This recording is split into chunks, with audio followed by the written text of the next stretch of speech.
समुदाय हृदय पेटी करोनी पोटी साठवो करोनी पोटी साठवो हृदय पेटी संपुष्ट आहे हृदय पेटी करोनी पोटी साठवो करोनी पोटी साठवो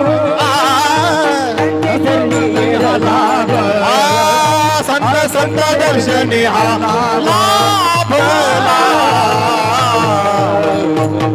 चित्त म्हणजे की आपण त्यासाठी एक मी दृष्टांत सांगतो चित्ताच्या अनुषंगाने आपलं चित्त कसं असायला पाहिजे या संदर्भात की की संत सुरदास महाराजांच्या अनुषंगाने त्यांचं बिल्बनाव हे नाव होतं. सुरदास महाराजांचं लग्न झालं आणि ते इतके बैलवेळा होते संत सुरदास की अतिशय सतत बायकोचा आणि ती जर पत्नी जर समजा स्वयंपाक करायला तर हा पोळ्याला भाजू लागायचा सतत पत्नीच्या मागं पुढं. म्हणजे तो इतका ही झाला होता पत्नीच्या की एकदा काय झालं की तिच्या माहेरचं मुराळेलं त्याला की वडिलांची तब्येत ठीक नव्हती आणि वडिलांची तब्येत बरी नसल्यामुळं ते संत सुरदासांच्या पत्नीला न्यायला आले आणि तेवढ्यात हे संत सुरदास काय होतं की बाहेर पान खाण्यासाठी गेलेले होते आणि मग त्यांनी विचारलं त्याला की असं असं वडील आजारी आहेत आणि ही असं सुरदासांच्या पत्नीला घेऊन जायचंय. तर सुरदासांची आई काय म्हणाली, बरं झालं तुम्ही आत्ताच्या आत्ता हिला सुनबाईला घेऊन जा. जर तुम्ही नाही घेऊन झालं तर हिचा बाप मेला तरी हा माझा मुलगा सोडणार नाही. त्याचं कारण असं की हा कसा वागतो हे मला माहिती, ह्याचे नाटकं असे आहेत की हे मला माहिती आहे, तुम्ही आत्ताच मेला तरी घेऊन जाणार नाही. आणि म्हणून काय करतात तिचं जे वडिलांकडचे आहेत सुरदासांच्या पत्नीला माहेरी घेऊन जातात. माहेरी घेऊन गेल्यानंतर हा पान खाऊन घरी येतो. ती आईला विचारतो की पत्नी कुठे आहे. ती म्हणे असं असं तिचे वडील सिरियस आहेत आजारी आहेत आणि म्हणून ते तिच्या कसं काय म्हणे मला न विचारता कसं काय पत्नी गेली. अरे म्हणे माझा तेवढाच हक्क आहे जेवढा तुझ्यावर माझा हक्क आहे तेवढाही माझा सुनेवर हक्क आहे म्हणून ते गेली. मग असं कसं काय म्हणे आता मला कॉफी कोण करून देणार चहा कोण करून देणार. अरे म्हणे आईने असं झापलं तिला थोडंसं घेतलं जोपर्यंत नाही म्हणे पत्नी आल्यापासून मला पत्नीच्या हातच गोड लागतं तुझ्या हातचं गोड लागत असं आईला म्हणाला. आईने झाप झापलं सुरदासाला आणि मग काय झालं की सुरदास महाराज की झोपी गेले. झोपी गेल्यानंतर काय झालं की झोपेत बडबडतच उठले. बघ म्हणे ती कॉफी घेऊन आली म्हणे पत्नी. आणि मग आईला असं हे झालं की आई म्हणाली की हे तुला असं म्हणजे सांगायचा उद्देश असा होता की सुरदास म्हणे की चित्त म्हणजे कोणाशी म्हणत होता की बायकोपाशी चित्त असल्यामुळे काय झालं की तो बडबडत उठला. आणि हे करून मी थोडं चूक झाली माझ्याकडून सुरदास महाराजांच्या अनुषंगाने की मी दुसराच दर्शन सांगितला. सुरदास महाराज त्यावेळी जे निघाले तर त्यावेळी नदीला मोठा पूर आला होता. बरोबर आहे कदम महाराज नदीला मोठा पूर आला होता आणि मग तो जायचा कसं पत्नीच्या गावी जायचं कसं. मला थोडं माफ करा मी थोडं वेगळ्या याच्यातून बोललो दुसऱ्या दर्शनांच्या अनुषंगाने. पत्नीच्या गावी जायचं कसं की मोठा पूर आला होता जायचं कसं. आणि मग सुरदास महाराजांनी काय केलं की नदीमध्ये प्रेत वाहून येत होता. तर प्रेत वाहून येत असताना त्यांना वाटलं बघा काय माझी पत्नी किती हे म्हणे की माझी काळजी करते मला होडी पाठवली. म्हणजे अजिबात भांडलं होतं इतका बायकोचा आहारी गेला होता चित्ताही पत्नी बस होती. आणि अक्षरशः तो की मृत आपल्या डेड बॉडीवर बसला आणि नदी पार करून घरी गेला. गावात सगळा अंधार होता तर काय झालं की हे बायको वरच्या माडीवर पहिल्या काही होत कसं असे थोडी काय घरं नव्हती आणि माडीवर झोपल्यानंतर आता मग काय नाही मग आता वरी जायचं कसं. आवाज दिला ते बायको काय उठली नाही पत्नी. परंतु खिडकीमधून मात्र एक साप लोंबकळत होता. साप लोंबकळत असं त्याला वाटलं काय पत्नीला माझी किती काळजी म्हणे माझ्यासाठी हिने दोर सोडलाय म्हणे. आणि मग त्यांनी काय केलं की सापाला धरलं आणि वरती खिडकीतून आलं. ती म्हणे कसं काय आला. त्यांनी सांगितलं काय म्हणे तू मला होडी पाठवली होती आणि त्या होडीमध्ये मी बसून आलो तू मला खाली दोर सोडला होता आणि दोर सोडून मी तुझ्यासाठी आलो. हे बघा म्हणे पतिदेव की तुम्ही एवढे जे मी काय तुम्हाला होडी पाठवली नाही आणि दोरही सोडला नाही या कुचक्या आणि नासक्या देहासाठी तुम्ही इथपर्यंत तडफडत आलात. त्याऐवजी तुम्ही परमेश्वराचं जर चिंतन केलं असतं ते देव तुम्हाला भेटला असता. विठ्ठल विठ्ठल विठ्ठल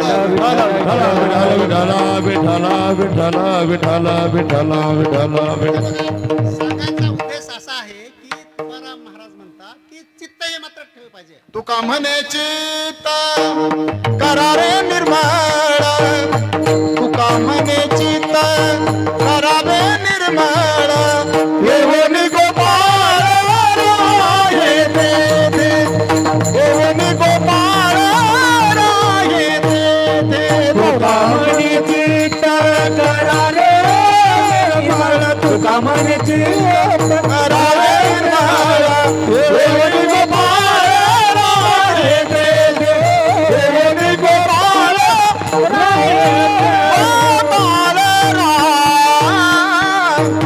म्हणजे हे बायकोने उपदेश केल्यानंतर सुरदास महाराज काय झालं की सुरदास महाराज हे मग यात्रेला निघाले. म्हणजे बायकोला त्यांनी गुरु मानलं आणि गुरु मानल्यानंतर ते प्रवासाला निघाले. प्रवासाला निघाल्यानंतर काय झालं की पाणी भरतात एक स्त्री रस्त्यामध्ये गावात आल्यानंतर अतिशय सुंदर स्त्री होती. आणि मग हा काय झालं त्यांचा तिकडं डोळे त्यांचं चित्त तिकडे गेलं. सुंदर त्या स्त्रीला पाहून काय झालं तिच्या पाठीमाग तिच्या घरी गेले. घरी गेल्यानंतर त्यांना असं वाटलं की तिच्या पतीला असं वाटलं की कुणीतरी दिसतात गेस्ट आले तर आपले काय हरकत नाही. मग त्यांना झाल्यानंतर पश्चाताप मी का आलो की मी माझे हे डोळे मात्र वाईट आहेत, माझ्या डोळ्यांची वाईट दृष्टी या स्त्रीवर गेली म्हणून मी हिच्या घरी आलो. आणि म्हणून त्यांनी काय केलं की त्या स्त्रीच्या पतीला दाबण मागितले. 2 दाबण द्या. त्यांना वाटलं काहीतरी काम असेल. त्यांनी ते 2 दाबण घेतले आणि डोळ्यामध्ये खुपसले. म्हणजे आपल्या दृष्टीही केली. म्हणजे बघा. आणि मग त्यांनी काय केलं की मग तो सुरदास महाराजांची दृष्टी गेली. दृष्टी गेल्यानंतर ते मात्र मग चालतच राहिले. चालत राहिल्यानंतर एका जंगलाच्या कठड्यापाशी आले जंगलाच्या. आणि मग ते भगवान श्रीकृष्ण भगवंती म्हणे अरे आंधळ्या तू कुठे चालला, तुला काय दिसत नाही. नाही नाही म्हणे मी जाणार. भगवंताने त्याचा हात धरला, मागं ओढले. असं कसं काय म्हणे. हे म्हणले की आता सामान्य माणूस नाही, मी आंधळा असताना सुद्धा मला पकडलाय. तर सुरदास महाराज भगवंताचा हात सोडायला काही तयार नाहीत. आणि मग काय झालं की भगवंताने झटका दिला आणि त्याला सोडलं. आणि म्हणून सुरदास महाराज म्हणाले की मी दुबळा आहे म्हणून माझे तुम्ही ताकदीने हात सोडलाय, पण खरंच तुमच्यात जर हिंमत असेल भगवान श्रीकृष्ण की देवा तुमच्या जर खरंच हिंमत असेल तर माझा हृदय मात्र तुमची ओढण्याची ताकद तुमच्या मला करून दाखवा म्हणे. आणि मग हे करा विठ्ठल विठ्ठल विठ्ठल विठ्ठल विठ्ठल विठ्ठल आणि म्हणजे आपण हे म्हणतो की एवढे संत सुरदास महाराज श्रेष्ठ होते की भगवंत हा आपल्या एवढ्या चित्तात एवढा साठला पाहिजे की निघाला पाहिजे. म्हणून चित्त हे आपण कधी कशी केलं पाहिजे. चित्त हे निर्मळ असायला पाहिजे. चित्त ते निर्मळ जाणीते अनंत जय माझी. म्हणजे चित्त हे आपलं लोण्यासारखं असायला पाहिजे. लोणी कसं आहे की संतांचं हृदय मात्र हे कसं असतं लोण्यासारखं असतं. पण यात फरक मात्र काय लोणी मात्र वितळतं. पण संतांचं हृदय आहे की ज्यांना दुःख झालं तर त्यावेळी त्यांचं हृदय वितळतं. आणि म्हणून लोण्यासारखं हे चित्त पाहिजे. मृदु सभायन बनीता मृदु सभायन बनीता मृदु सभायन बनीता सभायन बनीता कैसे सत्यनाथ चित्ता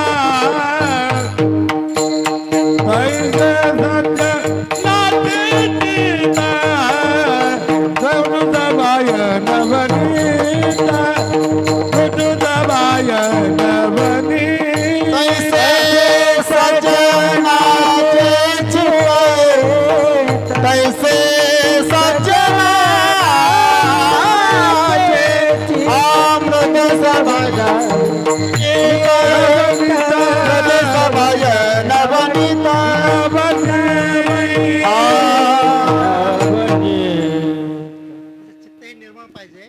आणि म्हणून तुकोबाराय म्हणतात की चित्त निर्मळ असताना तर चित्त आपण निर्मळ असलं पाहिजे. आणि मग हे चित्त निर्मळ असताना देवाचं मात्र चिंतन केलं पाहिजे. हित ते करावे देवाचे चिंतन. हित ते करावे देवाचे चिंतन. हित ते करावे देवाचे चिंतन. हित ते करावे देवाचे चिंतन. हित ते करावे देवाचे चिंतन. हित ते करावे देवाचे चिंतन. हित ते करावे देवाचे चिंतन. हित ते करावे देवाचे चिंतन. करोनी अमन एक विध. करोनी अमन एक विध. करोनी अमन मन एक विध. सकाळांच्या पायी पाया माझे दंडवत सकाळांच्या पाया माझे दंडवत करोनी आवन एकविध करोनी आवन एकविध करुणी आवन एकविध सकाळाच्या पाया माझे दंडवत सकाळाच्या पाया माझे दंडवत माझे दंडवत माझे दंडवत. म्हणजे हित ते करावे देवाचे चिंतन करून या म्हणून आपलं मन एकाग्र करून आपण काय म्हणतो की चित्त आणि चिंता.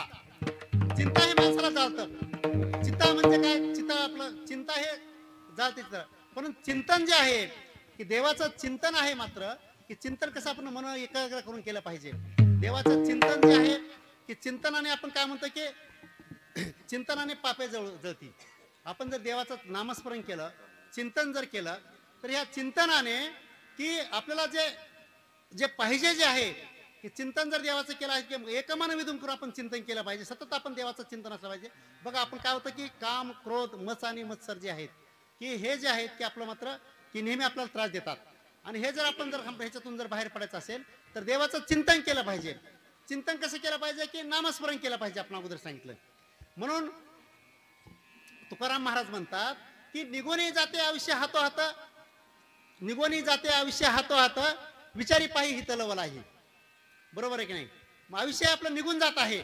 अगोदरच मी तुम्हाला की रामदास महाराज आयुष्य जात आहे पहा काळ जपत से महा सोयीचा घोर महार त्यानी रहा श्रीहरीचा आयुष्य जात आहे पहा सोयीचा घोर महार सोयीचा घोर महार त्यानी रहा श्रीहरीचा. आपण परीक्षेचा ज्यावेळी विद्यार्थी अभ्यास करतात किंवा कुठलाही आपण अभ्यास करतात की सहजसहजी आपण पास होतो का हो? आपण कधीही पास होत नाही. त्यासाठी आपला अभ्यास तपश्चर्या केली पाहिजे. आपल्याला भगवंताची जर प्राप्ती जर पाहिजे असेल तर भगवंताची प्राप्ती होण्यासाठी तर आपण देवाचं चिंतन केलं पाहिजे. चिंतन केलं पाहिजे म्हणजे नामस्मरण केलं पाहिजे. कुठल्या प्रकारचं तुम्ही नामस्मरण करा. श्रवण भक्ती करा. नवविधा प्रकारचे आपला वेळ कमी आहे. नवविधा भक्तीचे जे प्रकार आहेत हे विधा मी सांगत बसत नाही. परंतु सर्वश्रेष्ठ जर सध्या काय झाला कलियुगात पाहिजे असेल तर करायचं असेल तर नामस्मरण केलं पाहिजे. आपण भगवंताचं सतत आपण चिंतन केलं पाहिजे आणि त्या चिंतनाद्वारेच आपली भक्ती होते. सांगायचा उद्देश असा होता तुकाराम महाराजांना की आपण आता मी अगोदरच असं म्हणलं की सकाळच्या पाया माझ्या दंड होतं. मग हे आपण केलं पाहिजे तर आपण संसार सोडून केलं पाहिजे का? आपण हे नाही. आपण काय केलं पाहिजे की आपण संन्यास घेतला पाहिजे का? तुकोबा राय आपलं काय हे सगळं सोडून करायचं कामामध्ये काम काही म्हणा राम राम काही लभवा श्रम दुःख होईल दुःखाचे. कामामध्ये काम काही म्हणा राम राम जाईल भवश्रम सुख सुख होईल दुःखाचे. कामामध्ये राम. आपण कुठलंही काम करा. नोकरी करत असा, व्यापार करत असा, शेती करत असा, कुठलंही काम असा पण आपण कामामध्ये आपण मात्र स्वतःला झुकून दिलं पाहिजे. तुकोबा राय म्हणतात की हे सगळं तुम्ही काम करत असताना तुम्ही संसार करत असताना देवाचं नामस्मरण करा. आणि हे तुम्हाला हे शक्य आहे की त्यासाठी आपण पहिल्या प्राचीन काळासारखं आपण 12 वर्षे तपश्चर्याला जायची काही गरज नाही. आपण संसार करत असताना, घरी काम करत असताना, ऑफिसमध्ये काम करत असताना, शेतीमध्ये काम करत असताना, कुठेही काम करत असताना नामस्मरण करू शकतो. त्याला काय काळ वेळ आहे का? त्याचं उत्तर नाही.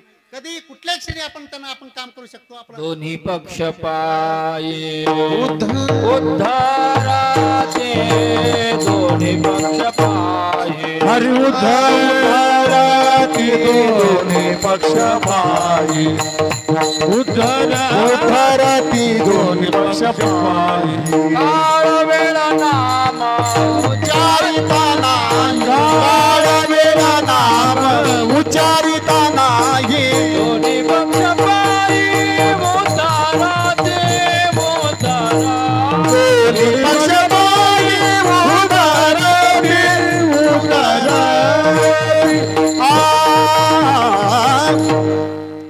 कामाच्या अनुषंगाने मी सांगतो की आपल्याला की प्रारब्ध आहे की क्रियमान कर्म आहे, संचित कर्म आहे आणि प्रारब्ध. म्हणजे आपण कुठलाही मनुष्य प्राणी, आपण मनुष्य जन्म जे आहे नरदेह जन्माला आल्यानंतर त्याला हे कर्म करावंच लागतं. कोणतं कर्म? सुरुवातीला आपण जे क्रियमान जे कर्म आहे, क्रियमान कर्म काय? आपलं तहान लागली, आपण पाणी पिल्यानंतर काय होतं? संपतं, त्याचं तृप्त होतं. भूक लागली, आपण जेवण केलं की आपली भूक संपते, ते संपलं. आणि आपण एखादी परीक्षा जर दिली तर त्याचा रिझल्ट लागायला किती वेळ लागतो? 2 महिने लागतात, 3 महिने लागतात. बरोबर आहे की कुठलंही आपण समजा एखादा आपल्याकडून जर पाप घडलं तर ते आपण ते किंवा एखादं चांगलं काम आहे, निकाल आहे काय असेल तर पाप जे संचितात जे आपण जमा होतात की आपण जे केलेले जे कर्म आहेत, दिवसभरात जे आपण कर्म करतो, की उदाहरण लक्षात की आपण 100 कर्म करतो, एकूण कामात 100 कर्म आहेत, तर त्यातली जवळपास की 300 ते 400 जे कर्म आहेत की त्याच दिवशी आपण तुम्हाला फळाला येतात. पण जे 100 जे कर्म आहेत की ते मात्र संचितात आपल्या दिनचर्यासाठी नदीवर स्नान करण्यासाठी गेले, आणि एक व्यक्ती मात्र पळत होता आणि त्याच्या मागे दुसरा मात्र तो चाकू घेऊन धावत होता. तर चाकू घेऊन धावत असताना काय झालं? या न्यायाधीश महोदयांनी पाहिलं आणि त्याचा डायरेक्ट त्याचा मर्डर केला, म्हणजे छातीमध्ये चाकू खुपसला आणि तो जागेवर गतप्राण झाला. न्यायाधीश महोदयांनी आरोपीला बघितल्यानंतर म्हणलं ठीक आहे, आता पण त्यांना माहिती की न्यायाधीशांना काही बंधन असतात, कोर्टात काम करत असताना आम्हाला कोणाशी संपर्क न्यायाधीश महोदय ठेवत नाहीत. आणि मग ते घरी आल्यानंतर कोर्टाचं काम सुरू झालं. तर त्या आरोपी विरुद्ध काय झालं की तपास झाला. त्याच्यानंतर तपास झाल्यानंतर चार्जशीट दाखल झालं. चार्जशीट खालच्या कोर्टात दाखल झालं. आता 302चा गुन्हा म्हणल्यानंतर सेशन कोर्टात वर्ग झाला. सेशन कोर्टात वर्ग झाल्यानंतर चार्ज फ्रेम झाला. चार्ज फ्रेम झाल्यानंतर त्याचा पुरावा झाला. म्हणजे पुरावा जे साक्षीदार जे आहेत की आय विटनेसेस आहेत, स्पॉट सगळं आमच्या कोर्टाच्या भाषेत जे आहेत सगळा पुरावा झाला. आणि न्यायाधीशांची अशी खात्री झाली की हा rarest of the rare case, rarest of the rare case म्हणजे हा दुर्मिळातला दुर्मिळ गुन्हा आहे की त्याने अतिशय घोर म्हणजे अपराध केलेला आहे, आणि म्हणून याला फाशीच्या शिक्षेशिवाय पर्याय नाही. आता न्यायाधीश महाराजांनी विचार केला, अरे मी ज्याला बघितलं हा तर आरोपी दुसरा नाहीये, हा तर दुसराच आरोपी आहे. म्हणजे याला तर हा तर आरोपी नव्हता, कारण त्यांनी स्वतः डोळ्याने बघितलं होतं. आणि मग काय झालं की आता मुळात म्हणजे हे फक्त आता कथा सांगितलं, हे सत्यच कथा आहे. मग न्यायाधीशाला असं वाटलं की त्यांचा मात्र याचा विश्वास होता. त्यांनी काय केलं, शिक्षा देण्याच्या अगोदर तू तर म्हणे आता अपराध सिद्ध झालाय, तुला फाशी द्यायचीच आहे, परंतु तुला काय मला प्रश्न विचारत म्हणे न्यायाधीश पाहिजे. त्यांनी काय केलं की त्या आरोपीला काही खाजगीत तुला हे शिक्षा देण्याच्या अगोदर काय प्रश्न विचारत कोर्टामध्ये एकदा डिक्लेअर केले की हा दोषी आहे 302च्या खाली. 302च्या खाली जर हा जर आरोपी जर दोषी आहे, त्याला शिक्षा ठरलेली आहे, कमीत कमी जन्मठेप. एकदा त्यांनी डिक्लेअर केलं कोर्टात, त्यांना कोर्टाला न्यायाधीशाला मागे घेता येणार नव्हतं. आणि म्हणून ते चेंबरला बोलल्यानंतर त्यांनी सांगितलं, का रे बाबा म्हणे तू तर हा खून केलेला नाहीस. म्हणजे मी ज्यावेळी बघितलं तर महाराज तो रडू लागला. महाराज काय मला एक सांग म्हणे की तू या अगोदर की काही खून कोणाचा केला आहेस का म्हणे, मला खरं खरं सांग म्हणे. शिक्षा तर तुला झालेलीच आहे, मी शिक्षा तुझी माफ होणार नाही, खरं सांग तू या अगोदर कधी कोणाचा खून केला? आणि मग तो रडू लागला आणि म्हणाला की न्यायाधीश महोदय मी या अगोदर 2 खून केले ते म्हणे, परंतु कर्मधर्म योग संयोगाने मी मोठमोठे वकील लावले आणि मॅनेज केलं सगळं आहे ते, आणि दोन्ही गुन्ह्यातून मी निर्दोष सुटलो. म्हणजे काय होतं की बघा की पूर्वीच्या काळी काय होतं की आपण या जन्मातला गुन्हा दुसरा, परंतु या जन्मामध्ये असं आहे की याची देही याची जन्मा तुम्हाला लगेच परतफेड आहे. आणि म्हणून पहिला त्यांनी जे खून केला होता म्हणून ह्याला निष्कारण याला गोवलं गेलं, आणि यात मात्र याला फाशीची शिक्षा झाली. म्हणजे कर्म बघा, संचित कर्म प्रारब्ध जे आहे आपलं संचित कर्म जे आहे की तुम्हाला याच जन्मात तुम्हाला भोगावा लागतो. आणि म्हणून क्रिया करत असताना, आपण जीवन जगत असताना, जीवन कसं जगलं पाहिजे, आपण अतिशय शांततेने आपण आपलं कर्म हे जे आहे, आपलं जे काम जे आहे अतिशय इमानदारी आणि खूप चांगलं केलं पाहिजे. आणि माझा एक मी परत तुम्हाला एक सांगतो की अतिशय आत्मविश्वासाने सांगतो, आपण आज इथं आपण ठोंबरे महाराजांचा आपण पुण्यतिथी साजरी करत आहोत. आज वर्षाला पुन्हा हे साळुंके महाराज आहेत, तर ते सगळं पुढे होऊन तेच करतात हे ठोंबऱ्यांचं पुढच्या वर्षी. तर मी तर असं म्हणून की माझ्या भगिनी आहेत, माता आहेत, तर तुम्ही दररोज नामस्मरण करा. किती 11 माळी फक्त नामस्मरण करा. आणि तुमच्या विचारात काय बदल पडलाय पुढच्या वर्षी 1 वर्षाने सांगा. तुम्हाला तुमच्या जर विचारात जर नाही फरक पडला तर तिथून पुढे मला मी जबाबदार राहील. पण दररोज मात्र केलं पाहिजे. विचारात जर तुमच्या नाही फरक पडला, आचारात जर नाही फरक पडला आणि तुमचं जर कल्याण नाही झालं, तिथून पुढे मला विठ्ठल विठ्ठल विठ्ठल विठ्ठल विठ्ठल विठ्ठल विठ्ठल विठ्ठल. पाप आणि पुण्य आपल्याकडून हे सतत घडत असतात. हे आपण जीवन जगत असताना क्रियमान, संचित आणि प्रारब्धचा भोग. आता बघा पूर्वीच्या काळी काय झालं, आपल्याकडे वेळ फार कमी आहे. वेळ फार कमी आहे की राजा दशरथ राजाने की श्रावण बाळाचा त्यांनी आपला पक्ष शिकार करायच्या अनुसार श्रावण बाळाचा त्याच्याकडून मृत्यू झाला. आणि म्हणून श्रावण बाळाच्या आईवडिलांनी त्यांना शाप दिला की तुझाही मृत्यू हा पुत्रविरहाने होईल. परंतु त्यावेळी दशरथ राजाचा मृत्यू झालता का, सॉरी दशरथ राजाचं लग्न झालतं का, नाही. त्यांचं मुलं झाली होती का, नाही. पण कर्मधर्म योगाने त्यांचं नंतर लग्न झालं. त्याच्यानंतर ज्यावेळी राज्याभिषेक करायचा आहे तर त्यावेळी भगवान श्रीराम जे आहेत ते वनवासाला गेले. आणि ऍक्च्युअली वनवासाला गेल्यानंतर त्यांचा मृत्यू झाला की भगवान राम जे आहेत, श्रीराम जे आहेत, ऍक्च्युअली ते वडिलांना जीवदान देऊ शकत होते ना, देऊ शकत होते. परंतु प्रारब्ध त्यांचं जे होतं की त्यांनी जो शाप दिला होता की त्यांना या दशरथ राजाला ते भोगायचं होतं. आणि म्हणून ते त्यांना पुत्रविरहाने त्यांचा मृत्यू झाला. दुसरं आपण महाभारताचं जर उदाहरण आपण जर बघितलं की भीष्माचार्य की ज्यावेळी 10व्या दिवशी जेव्हा अर्जुनाने बाण मारले, ते बाणावर त्यांचं शरीर अक्षरच्या की बाणावर त्यांचं शरीर मृत्यू त्यांचा होता. कारण भीष्माचार्याला हे इच्छामरण होतं. सगळ्यांना माहिती, सगळं सांगायचे कदम गुरुजींना सगळ्यांनाच माहिती आहे, अशोक गुरुजींना माहिती आहे, सायंकार महाराज आहेत, त्यांना ते ज्येष्ठ कीर्तनकार आहेत, त्यांना सगळंच माहिती आहे. पण भीष्माचार्य ज्यावेळी सगळे त्यांना भेटून जात होते, 22 दिवस हे शरपंजिरीवर भीष्माचार्य होते. आणि मग भगवान श्रीकृष्ण त्यांना भेटायला गेले.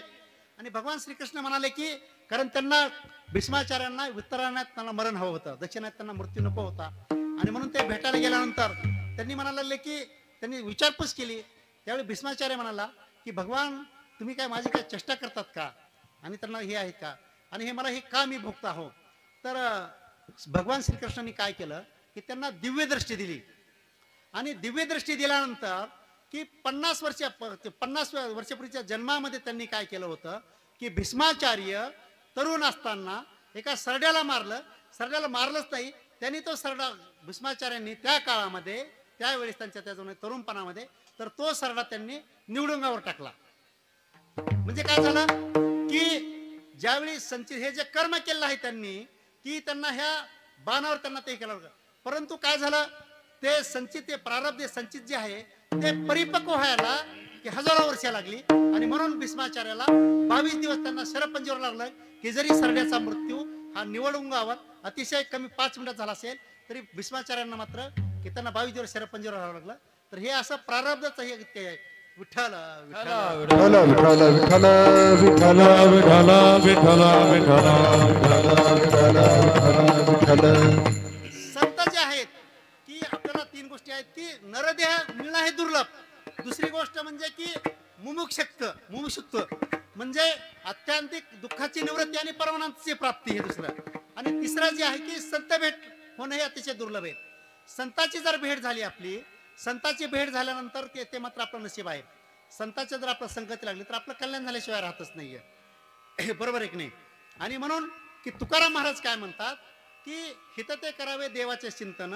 आपण हित कशात आहे की तुका म्हणे लाभ होय तो व्यापार, तुका माने हित होय तो व्यापार, तुका माने हित होय तो व्यापार, तुका माने हित होय तो व्यापार, तुका माने हित होय तो व्यापार, माने हित होय तो व्यापार, तुका माने हित होय तो व्यापार, तुका माने हित होय तो व्यापार, तुका माने हित होय तो व्यापार.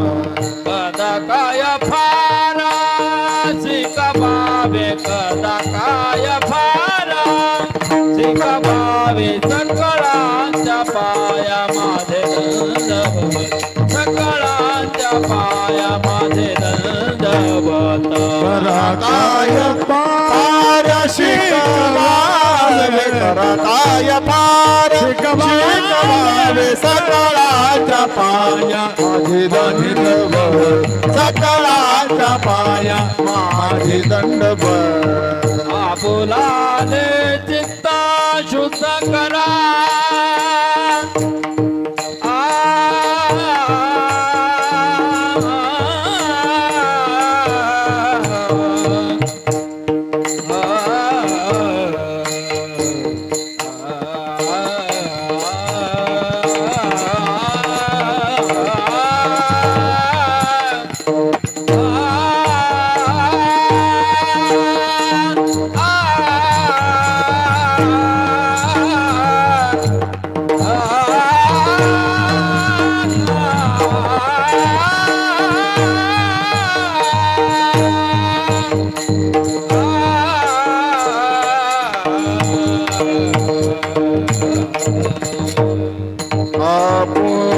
आपुलाले चित्त शुद्ध करा आपुलाले चित्त शुद्ध करा शुद्ध करा शुद्ध करा आपुलाले चित्त शुद्ध करा आपुला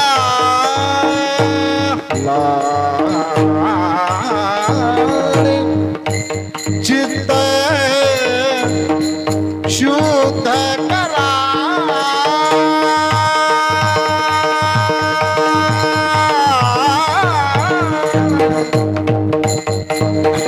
आपुला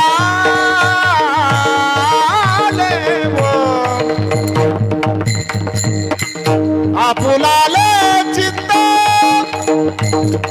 शुद्ध करा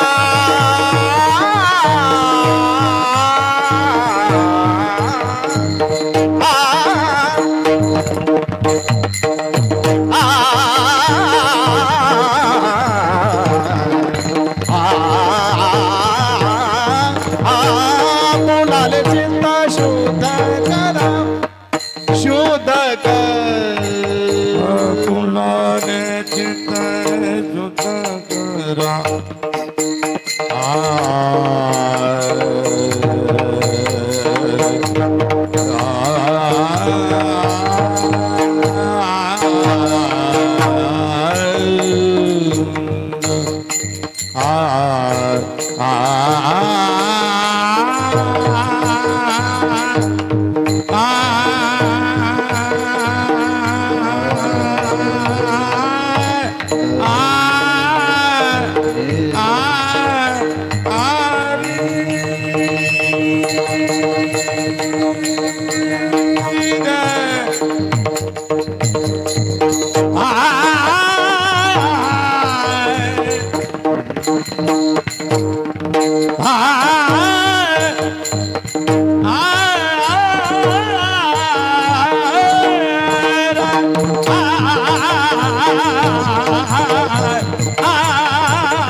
आपुलाले चित्त शुद्ध आपुलाले चित्त शुद्ध आपुलाले चित्त शुद्ध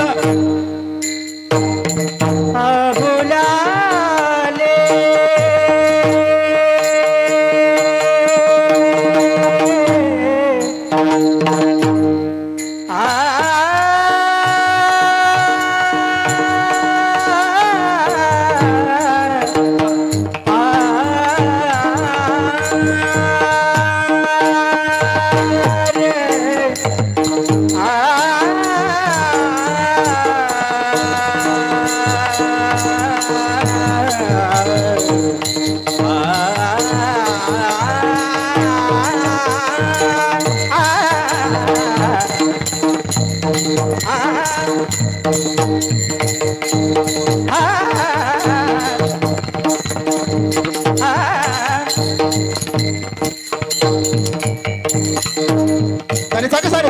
बघा बघा सांगा माझ्या कामात आणि मदनीचा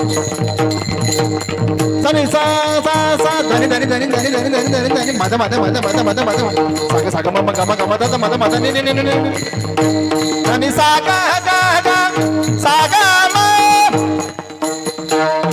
गम ध गम ग सा नि सा ग सा नि ध म ग म ग सा सा ग म ध ग म ध नि म ध नि सा सा सा आपुलाल चित्त शुद्ध आपुलाल चित्त शुद्ध राधा आपलाले चित्त शुद्ध करा पाया माझे नलिनव सगळाचा पाय माझे दंडवत एक मिनिट आपण 2 मिनिटं फक्त भजन करूया आणि मग 5 मिनिटात आपण संपूया.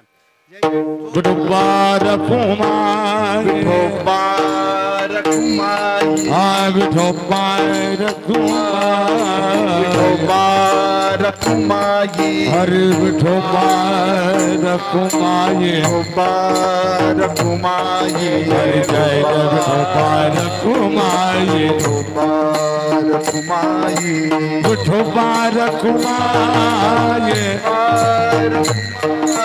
विठोबार कुमार विठोबार कुमार विठोबार कुमार विठोबार कुमार विठोबार कुमार जय विठोबार कुमार विठोबार कुमार विठोबार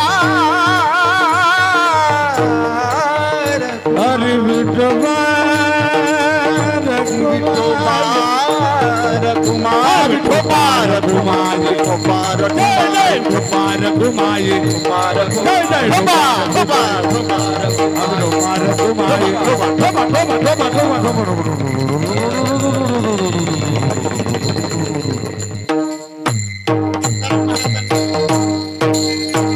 तुकाराम महाराजांनी एक वाण्याचा व्यापार केला होता, व्यापारी होते.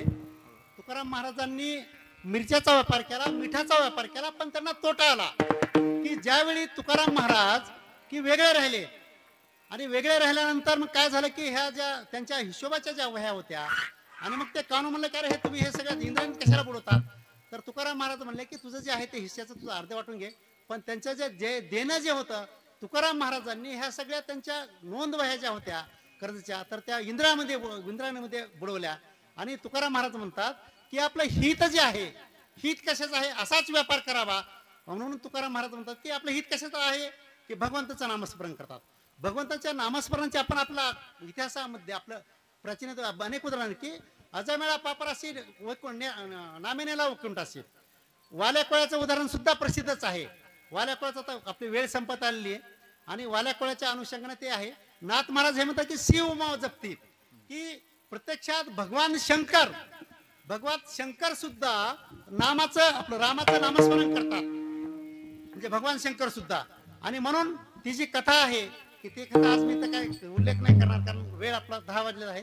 तुम्हाला सगळ्यांचा मी हे करतो की तुम्ही सगळे पुण्यवान यासाठी आहेत.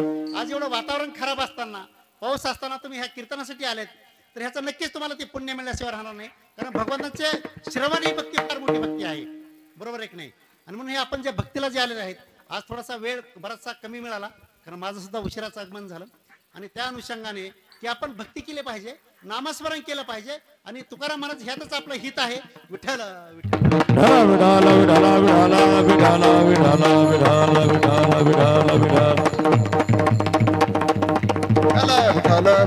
विठाला विठाला विठाला विठाला. तर आज एक कीर्तन सेवेला आज जे माझ्याकडून जे चांगलं जे आहेत की 2 शब्द आहेत ते आपण घ्यावं. जे माझ्याकडून काय चुकलं असेल ते मला परत करावं. आणि हे आपण ऐकून जे घेतलं ते अतिशय सगळ्यांचा मी आभारी आहे. विठ्ठल ज्ञानेश्वर माऊली ज्ञानराज माऊली ज्ञानेश्वर माऊली ज्ञानराज महाराज ज्ञानेश्वर माऊली